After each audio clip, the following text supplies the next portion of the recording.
1975-এ শেখ মুজিবের পার্লামেন্ট ছিল, শেখ মুজিব ছিল না, তার পরিবার চলে গেছে। কিন্তু বর্তমানে শেখ হাসিনার পার্লামেন্ট কিছুই নাই।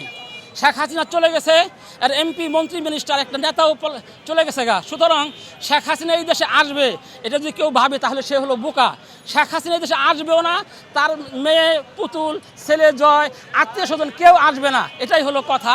কেউ আসবে না আর আসতে দেওয়া হবে না ইনশাল্লাহ। যে বাংলাদেশে আমরা দেখতে পেয়েছি প্রায় 17 বছর মুসলমান সহ সব ধর্মের মানুষদেরকে নির্যাতন করেছে এক ফ্যাসিস্ট লেডি নমরুদ শেখ হাসিনা। আমাদের উলামায়ে কেরামদেরকে পঙ্গু করেছে, আমাদের উলামায়ে কেরামদেরকে হত্যা করেছে, শহীদ করেছে। এই খুনি হাসিনা আমাদের হাজার হাজার উলামায়ে কেরামদেরকে পঙ্গ করেছে, মুসলমানদেরকে শাপলা সত্তর হত্যা করেছে, 24 গণ হত্যা করেছে।